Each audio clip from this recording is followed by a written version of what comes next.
Well, hello, Norman here from Noise Engineering. Thanks for joining us for another edition of Noise Cues. If you're new to Noise Cues, this is where we take a deeper look into synthesis and techniques to help you create new and unique sounds using your modular synthesizer. Today, let's talk about two of our most popular oscillators, the Basek Ateritas Alter and the Manus Ateritas. Now, there's already a ton of great videos out there that demonstrate what they're known for. In fact, we've linked two of our favorites by Basek in the description down below. Today we're going to focus on something a little bit different. The unusual sounds that you can get from both of these that you might not always associate with them. Let's use the BIA as a main voice, and for the Manus, let's make the Manus make something that sounds pretty. Maybe like an electric piano type sound.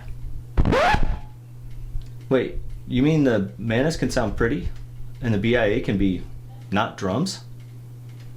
Well, let's find out. Let's start with the BIA. The BIA is known for its percussive attributes, which it definitely excels at. We're not doing that today though. Today we are going to use the BIA as a main voice. This takes a little bit of patching, but doesn't require anything out of the ordinary. First, we need to open up the envelope. BIA doesn't have a free run or drone mode, so we're going to trick it into staying open. I'm going to take the ×2 trigger out from the Fractio Solum and go into the trigger in on the BIA. This repetitive fast trigger creates a similar effect as a free-running oscillator. We'll keep both the attack and the decay at 12 o'clock to help with this effect. All of the other parameters can be adjusted to taste depending on what kind of tones you are looking for. We can adjust the pitch to find the range that we want.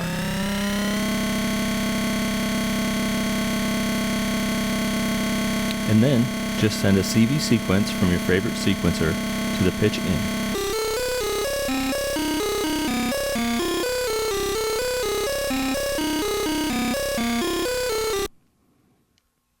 From here, we'll just run it through a low-pass filter. We'll add a little bit of reverb. And boom, BIA is acting and sounding just like a standard oscillator.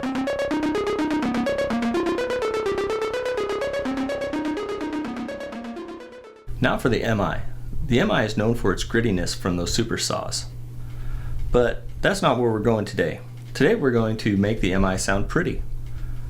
Now, to do this, it will take a little bit of creative patching, but we're not going to use anything crazy here.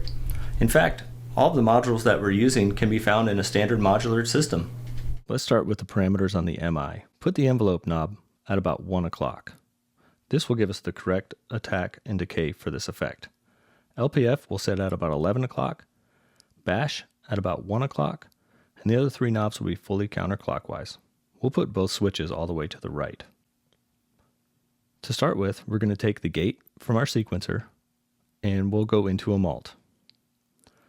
From here, we'll go into the trigger input on the Manus, and then we'll also go into an AR envelope. Here I'm using the Pons Asinorum, but any AR envelope generator will work. We'll take the envelope, and we're going to go into our volt per octave in a high-pass filter.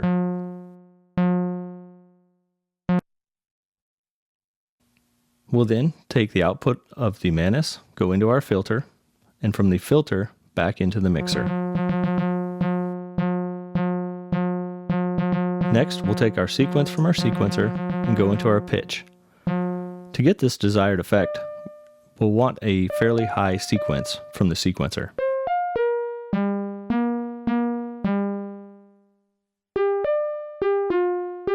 Next, we'll just add a little bit of reverb to get that ambience just right. And there we have it, a pretty Manus.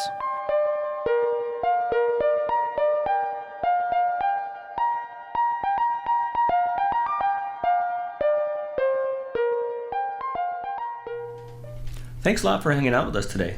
I think it's important to remember that the modules that we used can be used in ways other than what they're best known for.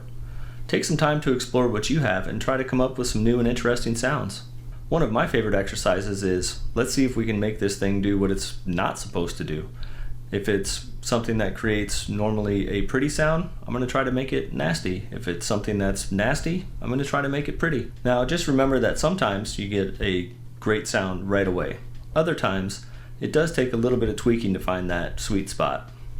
If you haven't yet, be sure to like, subscribe, and sign up for notifications so you don't miss a beat.